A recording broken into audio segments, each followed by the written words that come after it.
So, Dr. James Cooke, the question I get all the time is, how do you know when you have awakened?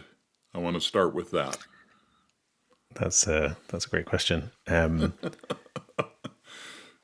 It's a yeah, it's a. I was going to laugh as well. It is a funny one to try to answer because the whole point is you're awakening beyond ideas and concepts into just the direct non-conceptual nature of experience and reality.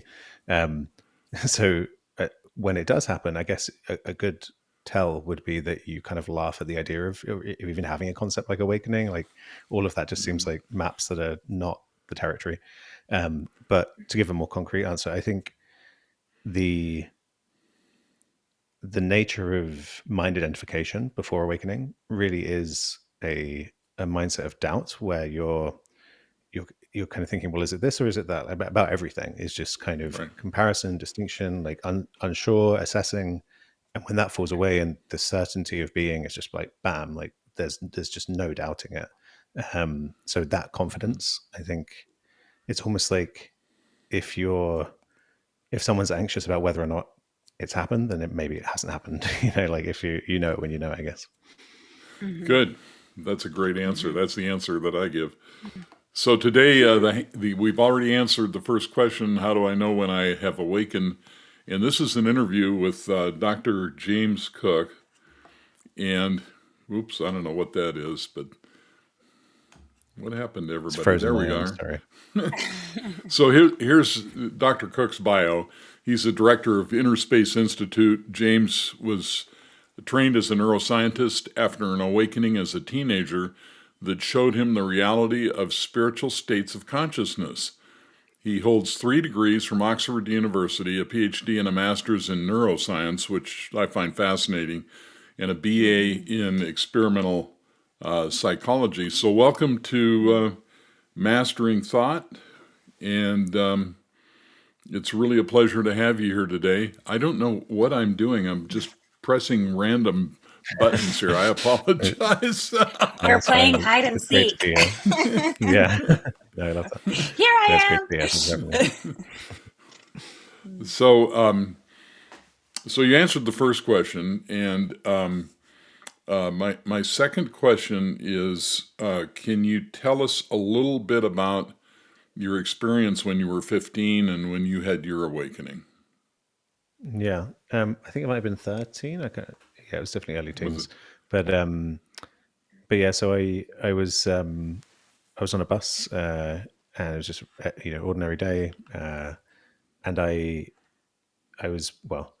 I guess it was an ordinary day for me because I was pretty stressed out on a day to day basis around issues around religion. So I was raised Catholic, Well, and it was yeah, I was a kind of overly conscientious kid, and so when I was told that all this metaphysics about there's heaven and hell, and if you do anything wrong basically and you don't repent, then you're going to go to hell, and that's going to be for infinity, and it's going to be the worst thing you can imagine. I took all that very seriously. I think other kids just didn't, I guess, with me, it kind of the possibility of that it was something I needed to address. I needed to kind of that seemed important, Mhm. and I actually remember thinking a lot about how like if I was starving on the street and I stole like a tiny bit of food to keep myself alive, like that would be God would have no compassion for me there. He would just put me straight to hell, and it just didn't sit right with me. Anyway, I couldn't. The main issue was I was like, all right, I just want to have blind faith, and then I'll be done with this. I don't have to. I'll just yeah. Is it Pascal's wager? I think is that basically it's like better just to believe in God, and then you know if it turns out it is real, then great, but it's much worse to end up in hell because you chose not to believe. So I kind of wanted to do that, but I couldn't. I couldn't will myself to have blind faith in this particular God, um, Mhm. because there was no reason to, in terms of evidence. And so I kind of my thought went. I got stuck in this kind of thought loop around. I was like, okay, I want to have blind faith, but I can't have blind faith. But supposedly, this benevolent creator God has created me this way. Yet, so it's like it's in His hands, really. But then He's created me this way, and so I can't have blind faith, and He's going to punish me forever because I don't. But He did it, and He's Mhm. supposedly benevolent, and I want to do it, Mhm. but I can't do it because He made me this way. And I just kind of went around and around and around, Mhm. Mhm. and it wasn't just like an intellectual exercise. I was really stressed out by this, like Yeah. if you could see me, I'm sure I would have just been like staring into the ground, like the middle distance, just like frozen, and like really the weight of this bearing down on me. Um, and it built and built and built until suddenly it stopped. It just kind of, there was a break, I guess, or a pause or a glitch in that thinking, or it hit a dead end, and then suddenly there was a kind of liberation from that entire thought paradigm. It just the suddenly I was just present, like completely present for the first time in my life. Short life at that point, but I was just absolutely present. Past and future had entirely fallen away and were seen as mental projections. That Okay. there's only ever this like totalizing present, um, and there's no What do you mean separation. by No, mental projections? so I mean, I guess I'm pointing to the same thing with like Eckhart Tolle's The Power of Now, where like as soon as I saw the title of that book, I was like, yeah, he's talking about this thing, which is that there's only ever instantaneous No. time change in the present moment. There's only Right. this right Right. now. Is only what truly exists. We can, it's like Right. how tomorrow never exists as tomorrow. It's when it arrives, it's today. So you never Right. actually contact tomorrow. So Mm. all of my anxious, I felt like tomorrow existed in the same way that today existed and yesterday did. There was like this whole timeline, the narrative of James's life, and that all just collapsed, and there was just Mm. experiential freedom, just like simple presence, but it was just completely absorbing, and um, yeah, just the sense of eternity of just being kind of in the present moment. I mean, it is hard to describe, but it was the significance of it was that I guess I think when we're mind identified, we take that paradigm of thought. It's this thing called the fallacy of misplaced concreteness, where you think your ideas really are reality, and you don't see that they are ideas that because you're so emotionally invested in them. Um, Mm-hmm. like if you're, I'm going to try and come up with an analogy on the fly, so this may not work, but like if you're convinced, like you're walking down a hallway and you've convinced yourself that there's someone down the end on one side who's going to attack you when you get there, and for some reason you really have this belief really vividly and say it's incorrect.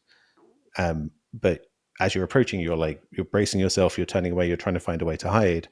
You in that moment, you're so emotionally invested in it, you don't realize that what's happening is you're believing something and you're reacting to those Right. beliefs. There actually isn't a Right. person there, but you genuinely perceive the reality of that person being there. And so it's this very, when you're in it, it's such a convincing trick, but it's pretty Mm-hmm. much everything that isn't raw experience is made of ideas that we are emotionally Right. invested in, including our sense of self. Is like James as his story, and he's in there somewhere in the body, maybe in the brain, and it's really important that his life goes the way he thinks it needs to go, and like this whole narrative of ideas, and like all of that is happening at this level of kind of mental fantasy, really. Like really what's happening Mm-hmm. is Mm-hmm. there's taste, there's smell, there's vision.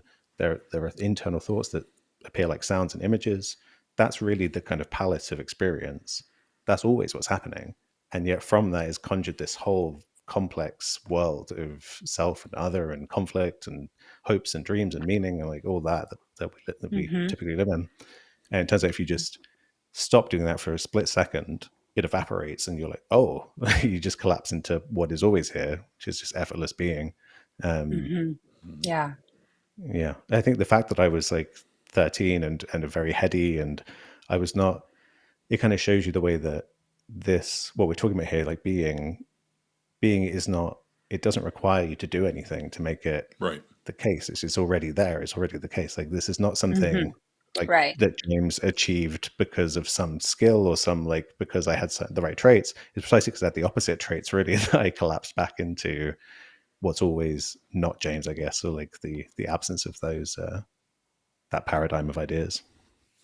So we're Mm-hmm. talking to Mm-hmm. Dr. James Cooke, who is in Portugal right now, and we're in Southern California, and this is our podcast, Mastering Thought, about the mind, marriage, and mental health. And I want to introduce Dr. Cooke's book that's coming out in December, The Dawn of Mind, and how matter became conscious and alive. And I got to tell you, you send me some material on it. I've been studying it, but I really want to hear it from you exactly what does that concept mean? Because it seems like a fresh new take on this whole awakening subject, and I'm anxious to hear you explain it. Yeah. So I guess I guess the reason I'm speaking in public really, as opposed to just being academic and doing that kind of stuff, is that I think the awakening gives a kind of perspective that isn't very common. There's a certain kind of the mind identified paradigm sees things one way typically, or a variety of ways, and then there's this other way of looking at what we are, how the world is, and it's rarer to find in academia those kinds of voices. So I thought I'll do my best to kind of advocate for the spiritual team and kind of put out a picture there of what I think is a scientific description of why consciousness exists, but one that is deeply informed by spiritual insight, basically.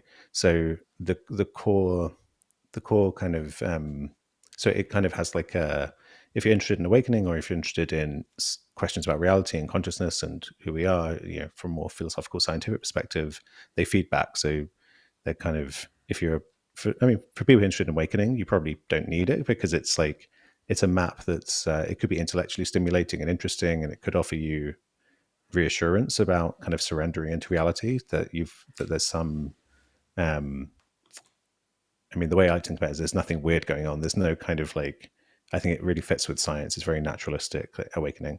And so it's kind of, I think it could be used to scaffold that process.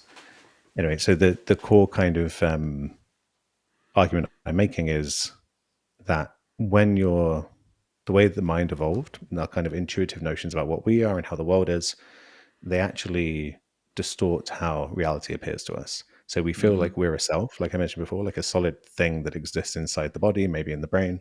We feel like the world is made of solid substance. And so, maybe it's made of atoms or like these solid little building blocks. And that we feel that there's like genuine separation. There's like genuine objects. I'm genuinely separate from the world. And so those things, self, substance, and separation, I think they're all mental constructs. They're all in that paradigm I described before of Yeah. ideas that are reified, ideas that we take to be more real than they actually are, where we misplace the sense of concreteness and think they're really there.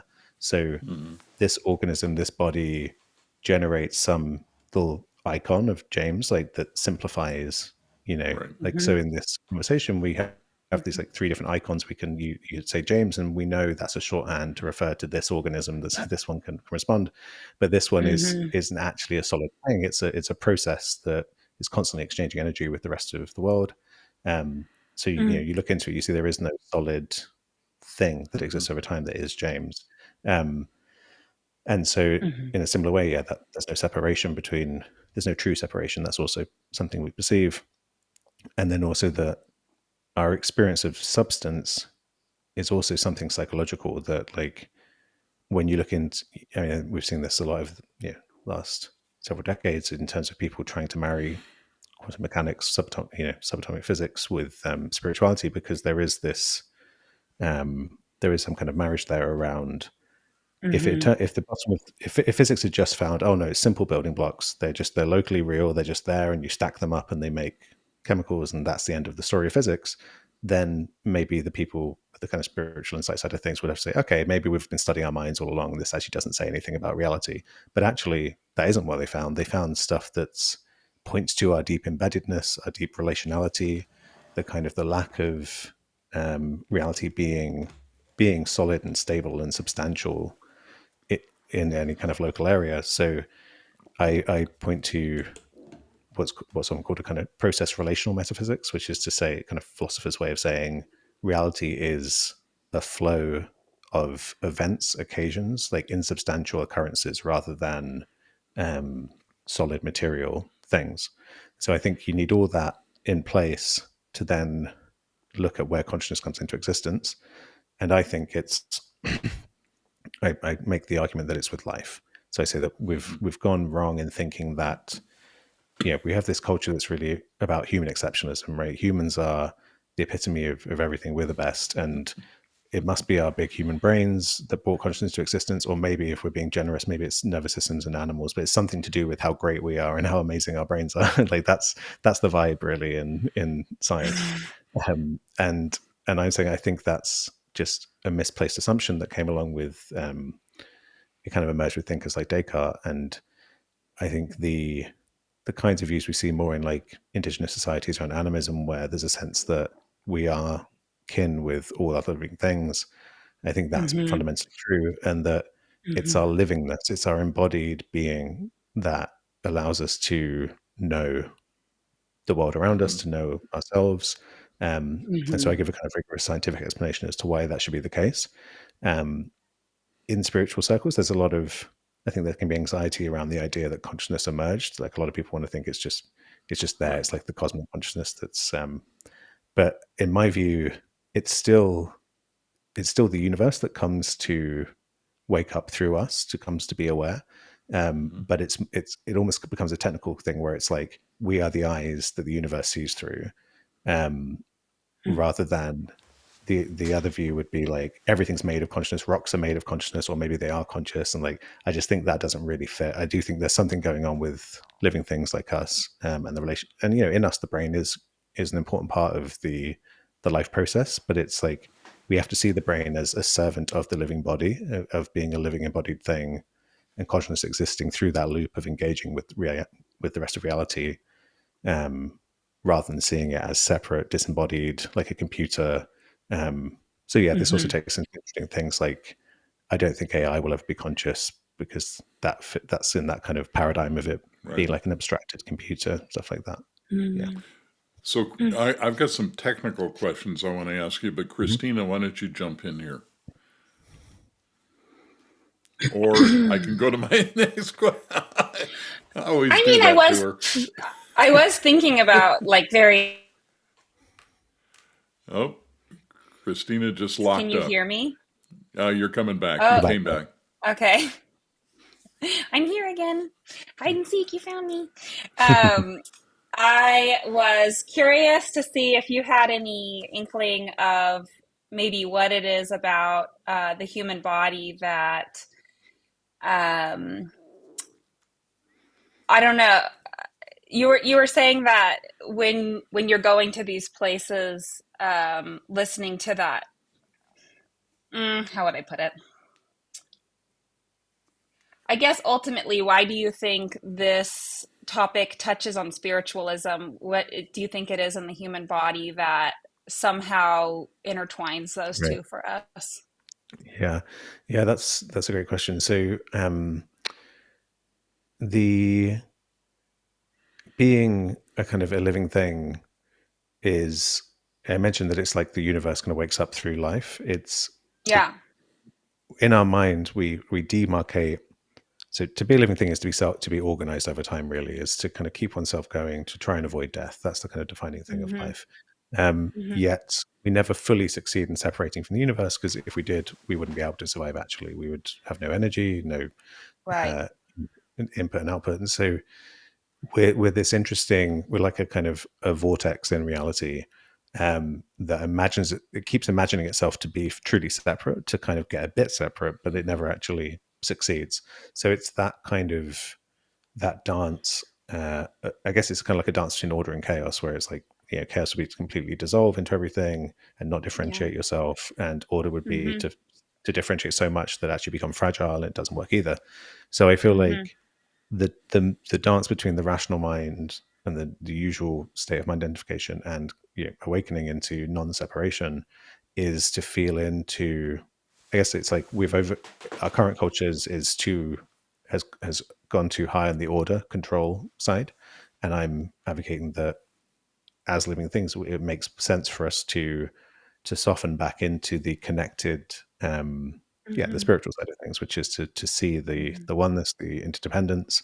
Um, and I think that framing as well, it kind of closes back on itself, because I also make a point in the book that I think this is seeing ourselves as part of the web of nature, as part of, as kin with other living Hmm. things, is the Hmm. solution to our current kind of pathologies, climate change and ecological destruction. it seems clear that we've gone too far in that control order fragility side, and we need to move back into connection, into the natural regulation of the way systems in nature work, instead of Well, trying even to separate food. off. Right. We've even got our food screwed up. Yeah. So I have a question to kind of ask you something. Basically, I'm a marriage family therapist for 25 years. I had an awakening experience about 40 years ago. I can relate to everything you're saying. But I've been struggling with two concepts, and I wonder if you might be able to tie them together. Mm-hmm. On the one hand, I'm not going to go through and explain these, but on the one hand is the dual slit experiment. It becomes very obvious that there's no form without an observer, which I would call consciousness or awareness. On the other hand, and I don't know if you're familiar with a researcher back in the 80s named Benjamin Libet, who Yeah. basically proved that there is no sense of self until a half a second after the brain has initiated activity of one form or another, which really suggests that we're here for a ride. We're not really the initiator of anything. And Right. I've been trying to marry those two concepts, and I wonder if I'm way off in left field somewhere or if I'm onto something that might kind of help me unify things. Yeah. Well, keep reading the book. I think you'll enjoy it. I think it's exactly touching on these kinds of things. So, yeah, so the double slit experiment, start there. Yeah.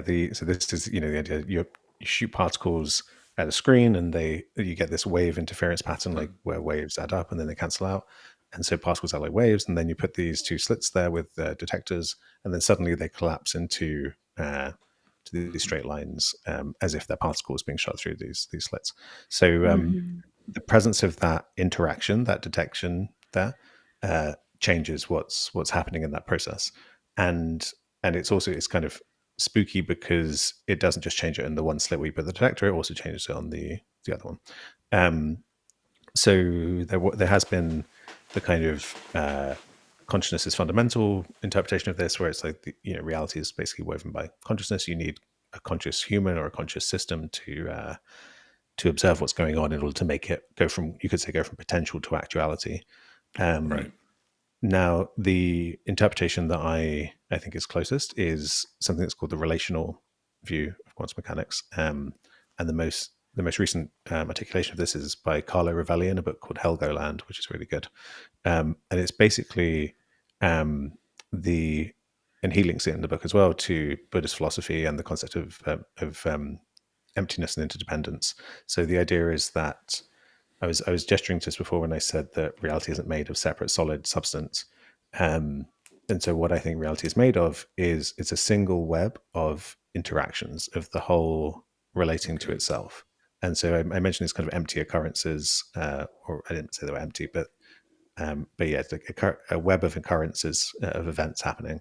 And so in that view, it actually explains all these weird things where it's like nothing is concretely, you can imagine everything exists in a state of potential, and then when interactions occur, it kind of solidifies it into, okay, this is actually the precise thing, that this is the actual thing that happened. And so when you put that detector there, the experimentalist, the human, the detector, the particles, it's because we're embedded in reality and we're not truly separate, that we, by looking at the setup, we cause some change. Now, people have done these experiments without the human, and it still has the same effect. So you don't actually Right. need. I think it's kind of clear you don't need consciousness, and so an observer, like you need observation, which is an interaction, you could say.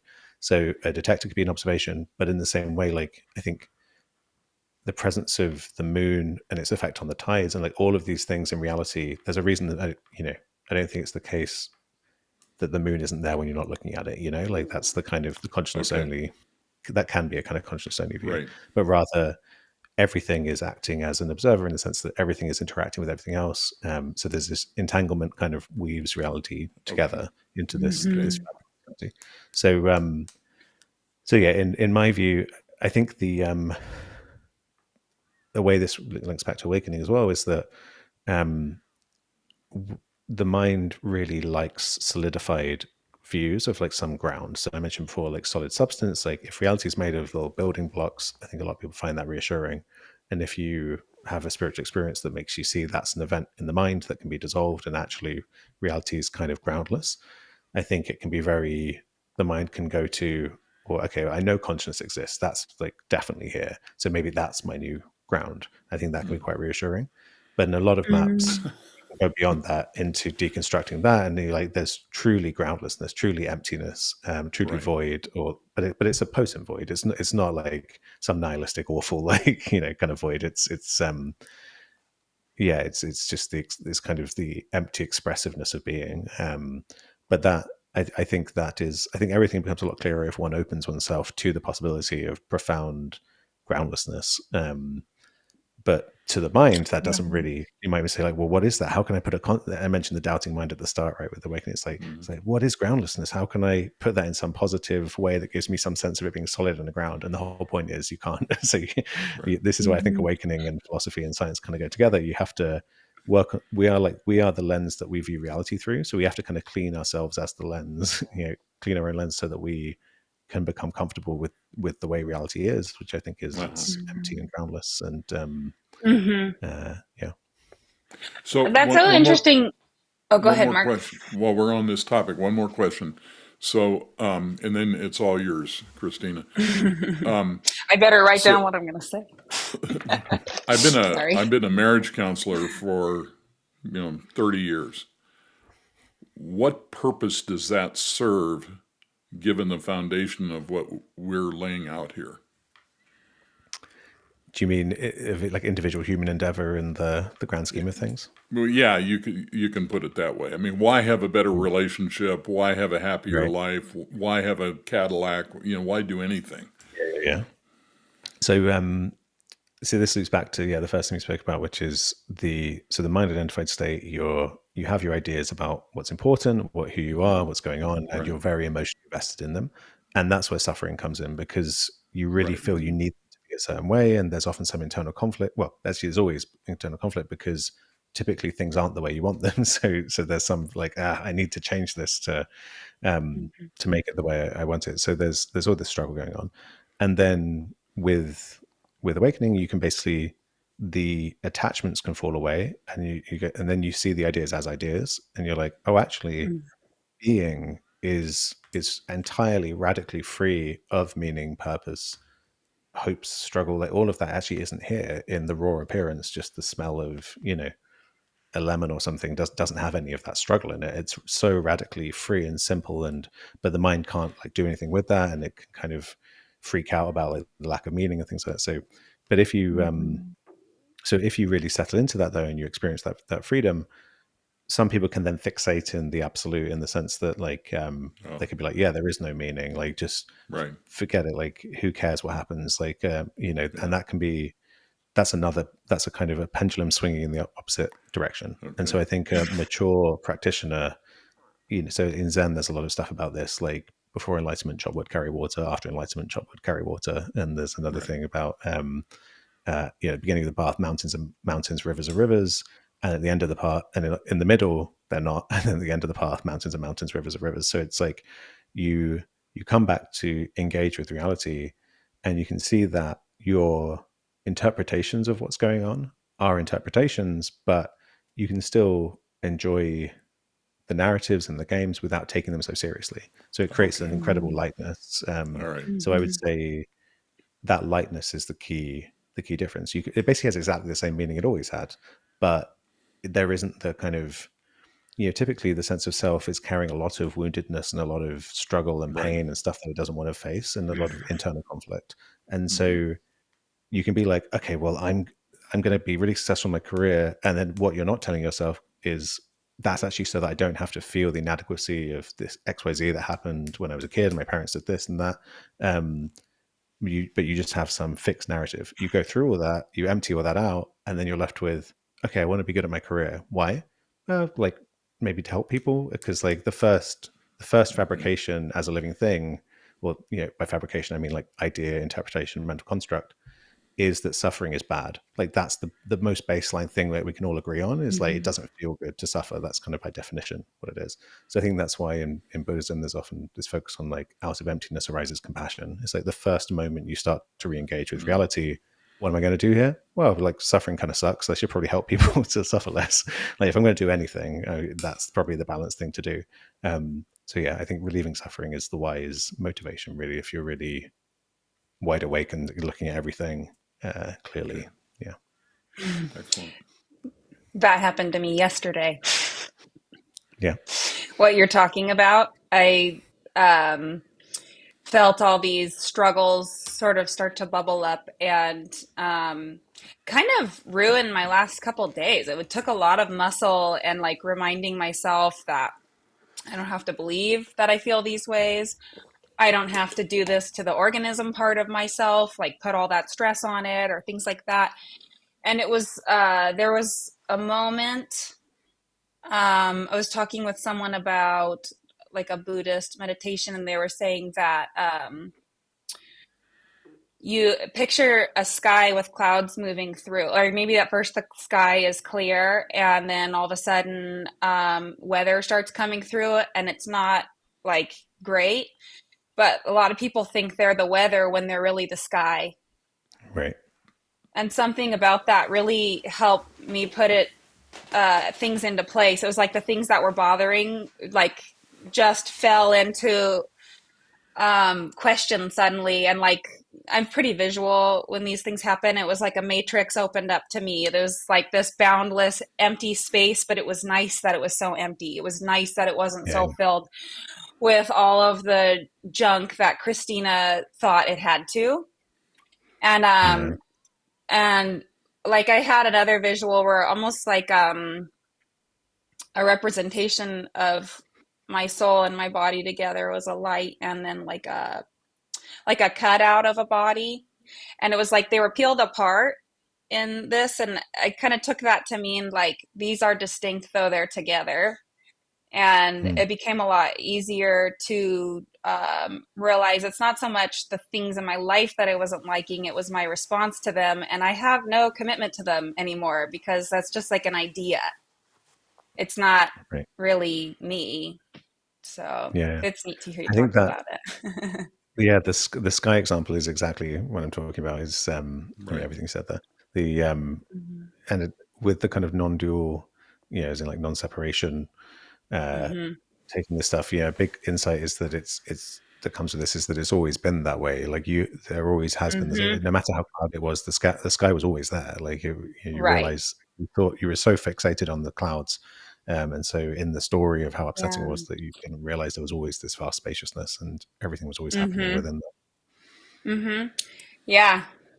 It was neat to feel the integration period after too, which was pretty short, but I feel like a that. Yeah. new person, new opportunities now, and I'm happy. Also, that's great. The thing you mentioned about body and soul being kind of separate but also together is interesting because Mm-hmm.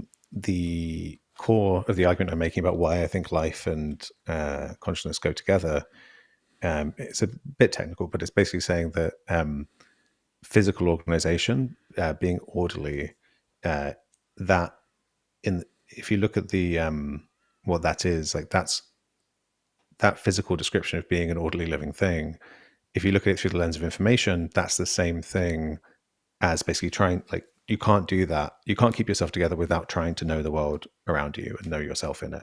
Like, Yeah. Yeah. it's basically a myth that like living things can survive on reflex. Like we have this image of like little, like things in like amoebas in the ocean. They just probably sense sugar. If it's sugar's there, then they eat it and they just move towards it. Like that's the story we're kind of given. But if you look at the physics of life, that's actually not true. Like it's way hard. It's very hard to be. It's a very like it's an incredible thing basically that life exists, and it needs to reach out beyond its boundaries and anticipate what's going on. It needs to engage. It needs to be a knowing thing. Basically, is my point. It needs to be epistemic, is the word that you use in philosophy. It needs to be like an epistemic agent, like a knowledge and meaning. Like all that needs to be part of the picture. So that's kind of, it feels like what you're saying, that you've got this single thing we call life, but you can look at it from this subjective inner world of experience, and you can look at it from this objective outer world of physical organization, body and soul. So Mm-hmm. my experience of Christina is she's gone through a two-step process. Last and don't let me misinterpret this, Christina, but Okay. last December she had an awakening from being identified with thought. Mm-hmm. And then yesterday it felt like she had an awakening from being identified with herself. Mm-hmm. And I find this in my work with people, I teach them a specific way to wake up, and they do experience an awakening very easily by witnessing their own thoughts. And when the thought goes away, eventually they realize they're not their thoughts and they have a spiritual, psychological, and emotional awakening, but it's not, but the self, the witness, is still there. And Right. I'm wondering if you find that in your work that sometimes people kind of go through this two-stage Right. process. Yeah, so there's some research that's been done by a guy called Jeffrey Martin, who's actually based in California, um, and he's got this thing. I think he calls it the Martin Matrix, which is he studied thousands of people who have kind of what he calls like abiding non-symbolic consciousness. So this kind of non-conceptual uh, awake way of being. And so it's like a grid where he's got like four locations, he calls them, of like different kinds of states of consciousness, and then layers of like how deep you can go. And so I think it's Mm-hmm. the layers are like thought, then it's like kind of he changed the labels. One, it used to be like awareness and consciousness, and then isness, but I think it changed into like stillness and like emptiness and fullness as different layers. And then locations are like kind of there's on the farthest extreme, there's the kind of Buddhist liberation, and then there's the kind of love-based column that's more like Abrahamic religions, like Sufism and Christianity, and then the first two are the more kind of most of the stuff you find are in the first two. So that's the kind of thing you're talking about, the witness, the kind of I am not my thoughts. So Mm-hmm. he, it's a useful kind of map to look at, and what you just described, yeah, is like kind of like you enter somewhere around locations and layers 1 and 2, and then you kind of bump up to a different one, and it's you can like a diagonal line through this is probably like a good trajectory of someone's awakening. But so there can be lots of different shifts. I mean, you're always shifting out of Mm-hmm. Right. false ideas and into presence. But absolutely, I think noticing the witness, becoming the witness, getting some distance from thought Mm-hmm. is often people's first kind of step on this path, Mm-hmm. Mm-hmm. um, Okay. and it can be really empowering. But yeah, there's Mm-hmm. absolutely there's it's interesting because when I think mine collapsed me quite into quite an extreme state of just being, and Mm-hmm. so that I think that's partly why I never kind of. Usually, people go through the kind of there's the witness, and then there's the expansion of the witness to be like, oh, I feel like this is kind of cosmic consciousness, and then there can be a deconstruction of that. So there's more of like a linear path. Whereas I think I popped out at like my mind just failed, and so that was just being, um, and so yeah, there are paradigms to work with this. I think for me, when I think about awakening, it's really about an openness that's I mean it's really about experiential openness that takes a kind of a not giving in to the way that thought and ideas like create constriction and boundaries and try and narrow everything down and Mm-hmm. pin it down. And so Mm-hmm. that I mean that experiential openness is an unending journey of vigilance to see whenever you're trying to BS Right. yourself and trying some delusion starting to Mm-hmm. form. And then Mm-hmm. there's a deepening of spotting and going, like no, and then it kind of naturally liberates. And but at the same time, I mean, there can be these sudden shifts in terms of like from one way of being to another way of being. Uh, Mm-hmm. so I think having that sensibility that the job's never done, whilst it can also you can have these very dramatic shifts where it feels like, well, that was what I was looking for, and that is now done. So Right. both are kind of true. Mm-hmm. Mm-hmm. Christina. Mm. While she's thinking, I'm going to prep her for her next question because this is on my mind. So we mentioned psychedelics, And when I work with people, I very much educate them on the limbic system and the default mode network. Mm-hmm. And I'm aware that psychedelics tend to shut off the default mode network, which kind of gets people outside of their ego. And That I makes just Yeah, sense. wondered if you could comment on that perspective, and then I know she'll have some questions along those lines too. yeah, absolutely. So a useful way of thinking about uh, how is it, a prominent model at the moment of how the brain works is the predictive processing perspective. It's called. And Mm-hmm. that's kind of the paradigm I'm working with here. When I was talking about to be a living thing is to try to know the world around you. You have to kind Right, of right, take what's coming in through your senses, but actively guess and infer like what's going on. I think right. that's what consciousness is. It's like Mm-hmm. it's like you're building a simulation and then you're constantly Mm-hmm. checking it against your senses. A controlled hallucination is a term that's been used quite often in the field, kind of like a poetic way of talking about the nature of experience. It's controlled because it isn't just I'm not just I'm seeing a laptop in front of me consistently because my eyes are constantly receiving that input, but at the same time it's like it turns out to actually be an incredibly elegant shortcut to first make a guess, an educated guess, and then Mm-hmm. only change the bits that are wrong. Because through learning we Okay. store up a lot of information, right? And so in this room, I know this room is pretty like stable, and so there's no need for, if you take a camera analogy, there's no need to run every single pixel through analysis in every moment to build up the picture. That would take a lot of energy. Instead, you do it once, and then it's like, okay, I'm just going to assume everything's going to stay the same, and I'll only use energy if maybe the door opens, and then suddenly, okay, my visual system can make changes there. Turns out that Mm-hmm. evolution like needed to. Those are that's the mechanism that survived in evolution because everything else would be Mm-hmm. insanely inefficient.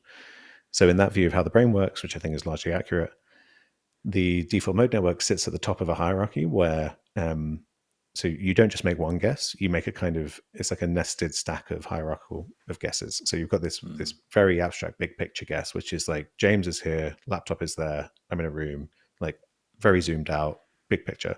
But then you know beneath that is like, okay, like I'm seeing my face appear on the screen and your faces, and it's like, okay, so there should be two eyes here and a mouth here if it's a human face. And then there's a smaller one who's like, okay, well, if there's a line here, there's going to be a horizontal one here. And then, so there's different parts of the brain all doing all these different uh, detection of different features in the environment Mm-hmm. continually. This is the same architecture based on brain science that's now used for this generative AI stuff with like making Oh, images and things. So Mm-hmm. yeah, which is a good proof of concept that we're probably onto something, because we looked and we thought, okay, maybe this is how the brain works. Turns out you can do similar kind of stuff, getting AI to like dream, and come up with images.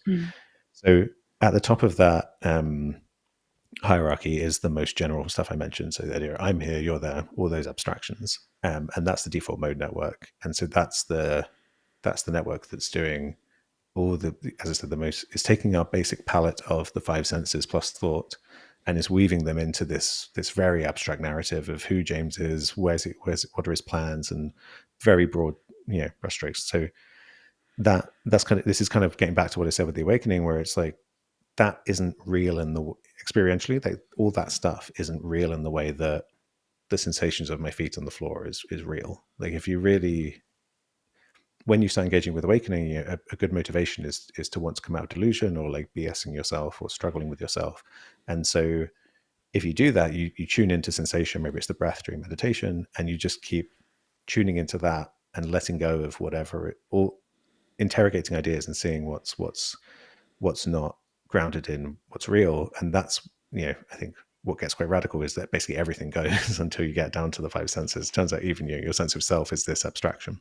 So with a psychedelic, you can force the system into that kind of awake state where it's like, we're just okay. going to chemically dampen down the top of the hierarchy. Now your system is just showing you sensations, just showing you the appearance of thoughts. And now the system is, it becomes really obvious that always what was happening was everything was kind of back to your free will. You were talking about Benjamin Libet before in his free will experiment, um, and this fits with that.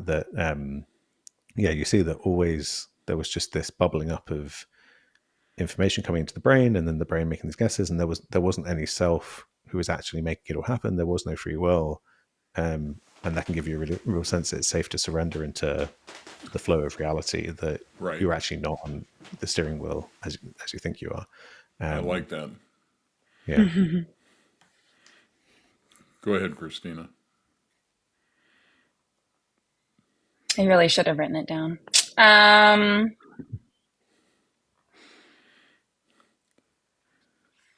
I don't know. We can move on. It's okay. Okay. So, so I talk to my clients a lot about the voice in their head that sounds like me talking to me. Hmm. It appears to me that the mechanism that creates that internal dialogue and the sense of self that goes with it resides at least partially in the default mode network. Is that correct? Broadly, yeah, I would say it's not like without the default mode network, you're probably not going to be doing much of that self-talk. I mean, the actual kind of Okay. uh, the areas that are recruited to do this self-talking are on the kind of the left hemisphere language centers like Broca's area and Right. stuff like that. But yeah, I Okay. think the puppeteer that's using those areas is going to be part of the DMN. So if you take a high enough dose of a psychedelic, you're not going to be wondering. You're going to be chatting to yourself about what you're going to be doing next Tuesday. You're going to be dissolving Right. into infinity. Right. Hmm. Yeah. So do you I have go a ahead? question for you, James.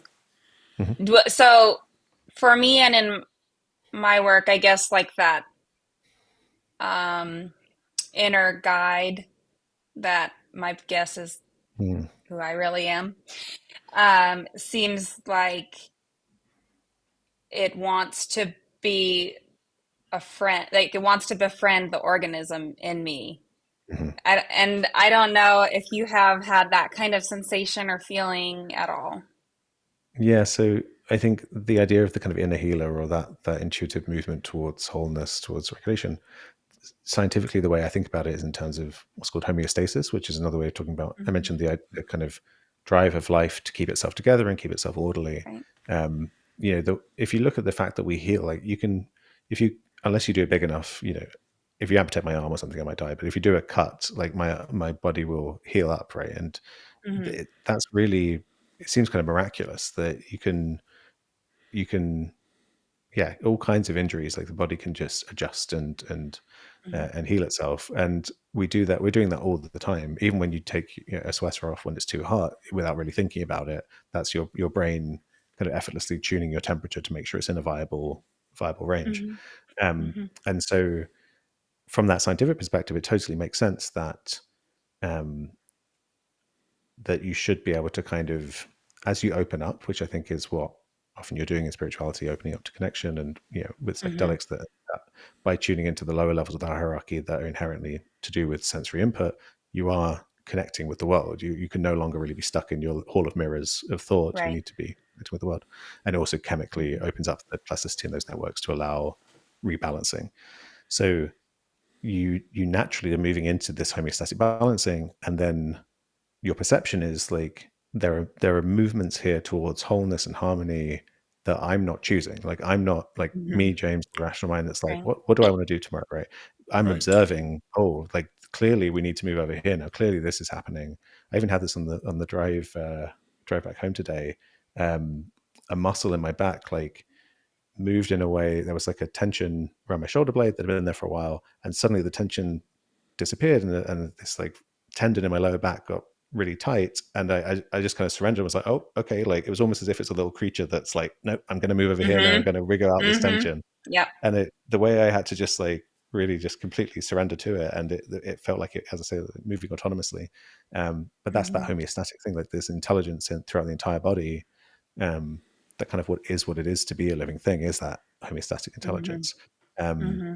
and to intuitively feel into that, the vast majority of what we are as living things is we operate as these kind of intuitive systems, and then the rational mind puts these little symbols on the top of the cherry on the cake, and then they takes credit for it and says, oh, I did all this because I'm so smart. No, it's like intuition is the engine of kind of what we Hmm. are, and then Hmm. it's we just tell this little story at the end, basically. Hmm. So yeah, tuning into that is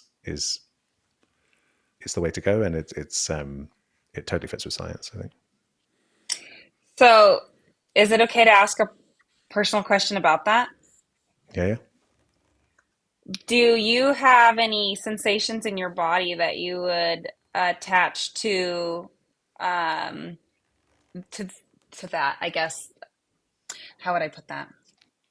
So maybe I'll just say, give more background. So with my work, I do craniosacral therapy, which is a body work, and it definitely has um, some overlap with what you're talking about. People will start to, I'm guessing, turn on the task positive network and turn off the default mode network, and they just kind of go into like this empty space. And while they're doing that, their bodies will start moving, their bones, their nerves, their like things will be moving in them. And then sometimes they just start talking about trauma that they have had, Mm. or like different kinds of suffering, really, I think ultimately boils it down. And then their non-conscious will kind of rise up and help them see that why these things don't work for them anymore, and like why their perspective can change. And I guess I was Yeah, curious to see if you notice things like that as people get in touch with their deeper self. Like, are their yeah, bodies definitely. changing for you? Or, like, Yeah. that you can observe? So yeah, I'm not working with somatics so much in terms of like I recommend people themselves open up in a somatic way and engage in somatic practices, but I'm not kind of qualified in that domain. So I can speak about my own experience, which is so I had my awakening, and then I think I mentioned before that I think when the ground is taken out from underneath you, the mind naturally kind of creates a new ground, and often that can be a kind of Mm-hmm. universal consciousness, or it can be lots of different things. Mm-hmm. I'm not really sure what mine was being a kind of scientist and being kind of on that side of things, but I didn't realize I'd kind of boxed in the awakening, and I wasn't letting it kind of carry through in terms of, I spoke about openness, like an unending journey of openness. I wasn't doing that then. I was kind of locked down with a lot of somatic tension. Um, and then I was interested in kind of, I guess, the possibility that psychedelics might democratize awakening with the thing that I described before in terms of the default mode network, and shifting people into that state. So I tried like a high dose psilocybin experience, and then just through that kind of experimentation discovered that I had a lot of work to do on myself that I didn't realize. Yeah. Yeah. I thought I was still, I guess, quite heady in some way, and I thought I was Oh, what I wow. was doing was up here, and it really took me into my body, Mm-hmm. and Mm-hmm. became, yeah, I had incredible amounts of tension. And I mentioned our pre-chat, David Baselli, this guy came up with these trauma release exercises, which are very simple set of exercises based on like yogic poses, that relax the psoas muscle around the hips. That for Mm-hmm. me, like that Oh was yeah. just the absolute trigger Yeah. for years of tremoring and like letting kind of like, yeah, energetics and letting stuff move through the body. Um, Mm-hmm. so for me, yeah, that was and along with that, it's like kind of like a loop between, as you release tension, you realize, oh, I'm holding tension in my gut because I'm anxious about something, and then memories come, and suddenly you're discovering this whole world you didn't know you were locking down, um, Mm-hmm. with this bodily tension, which is interesting. I mean, very few people have written about this. I'm interested in maybe doing some work on this, but I mentioned before this whole predictive processing perspective, and I think there's something interesting going on there with somatic tension. I think it might be something Mm-hmm. like, because I think Mm-hmm. with like, once an integration's been deeply integrated, yeah, once an awakening's been deeply integrated, people often experience a profound dropping away of all somatic tension, Mm-hmm. along with like a concomitant shift in consciousness to like a true falling away of the self permanently. And I think Mm-hmm. there's something there where it's like the control mode of like, if you're operating from the top down, this is just my speculation that I'm thinking about this week, but like if you're operating from the default mode network in a top down way where you think it's you as the abstraction of you at the top of the hierarchy that's calling the shots, then I mentioned before there can be internal conflict and there can be resistance to what's here now, Mm-hmm. and how do I want to be going. So I think in that mode, the whole loop of how you're going to act in the world is you need to basically have some tension in your body to not be to be closed, to not be open to really what's here emotionally. Because say actually there is some anxiety, and that needs your attention, then if you're in a radically open mode in a bottom up way, you'll focus on that and you'll shift your goal. So I think it Mm-hmm. might fit quite nicely with our understanding of the brain, the way that somatic tension has this kind of emotional, it serves this role of suppressing emotion. At least Yeah. that was my Oh, my experience. interesting. Yeah. And I guess that's what I noticed too. It seems like when people start to remember the things they were suffering from, it's like they have a chance to rewire their brain around those things. Yeah, Yeah. yeah. That comes back to the Really homeostasis special. thing. Yeah, kind of rebalancing. Yeah. Yeah. Neat. So you've been. By the way, when I stop the recording, I hope you'll hang on for a second because I have a brief Yeah, question yeah, to ask you about your book signing you're going to do in December here in the local area. We are doing a free webinar to teach. I teach a method of thought witnessing that actually does result in witness consciousness, and we're giving a free webinar. Those of you who are interested in this topic, scan the QR code, and we'd love to have you join us. If you just have some questions, feel free to put them in the comments. Or here's another QR code. You can send us a message through a form there, and I'm sure I can forward them on to James if he'd like to comment on them. And also, I'll try to follow up in all the things you talked about and put links.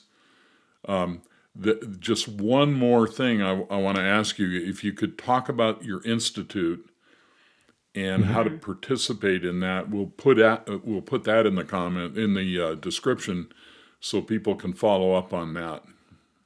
Great, thank you. Yeah, so that's innerspaceinstitute.org. And so the main thing we're focusing on at the moment is building out a kind of, I guess, like a course in awakening. You could say like material guided meditations, guided experiential practices for Mm-hmm. awakening and beyond in terms of integrating it. So there's, I wanted the kind of the key pieces to be freely available. So I put up a free essentials course, which gives you, I think you could probably muddle through and figure it all out for yourself with just those. But if you want to support us in kind of expanding and doing more work, then there's a membership option Mm-hmm. where you can join, and there's like weekly calls with me, offering kind of Q&A, troubleshooting, advice around practice, and a online community, and expanding library practices. And it goes into all different different things we spoke about here: embodiment, emotion, perception, cognition, integration, like all this different stuff. But there's also there's stuff for the initial awakening as well. If you're entirely new to this, there's kind of trauma Okay. informed mindfulness stuff. So just how do you? I'm trying to kind of structure it so that there's a nice, smooth approach for like if you're entirely new to exploring experience. How do you orient in that way safely? I'm very big on Mm-hmm. kind of doing it safely in terms of like trauma informed ways. Mm-hmm. Um, but then there's also like there's no, I mentioned that the process is really one of getting underneath ideas and seeing that they're not as real as you think they are, your ideas about what's going Mm-hmm. on in the world and with yourself. Mm-hmm. The idea that you exist in the way you think you do as some solid thing that, you know, that that's where stuff gets weird, because you feel like you are the thing that you're trying to get underneath. So that's kind of what awakening is about. Like everything else, Right. Yeah. my preference is to guide people through as easily as possible. But with awakening, there is a bit of a shift that needs to happen that can be tricky to navigate in terms of approaching it. So that's partly, I mean, Mm-hmm. and also afterwards, like in terms of the integration, it can really lead you into very deep, challenging processing of challenging emotional materials. So that's why I wanted to produce this stuff to support people in this journey, because Great. it's a heck of a ride. Well, we'll I'm put the so glad link. you did. We'll put the link to the Thanks. institute in the comments below, and don't forget to check out the Dawn of Mind. It's coming out in December, and you can go to Amazon. There'll be a link. You can go and pre-order it, and we'd love to have you back because I've found this to be very Great. affirming. Mm-hmm. It feels like I'm all here out by myself, figuring this out and sharing it with people. And then when I Yeah. meet somebody like you, I think, oh, I'm okay. It's going to be all right. Right. Yeah. That's There great. are Yeah. I'm others on the like right Yeah. me. track. Yeah. I'm not just crazy. Okay. Exactly. This is a great. So, Thank you. so thanks Yeah. so much for coming on with us, and we'll keep in touch. Let us know in the comments below if you need anything else. We'll follow up with Dr. Cooke, and we'll be back again soon. Bye Thank bye. Great. Thanks. you. Bye.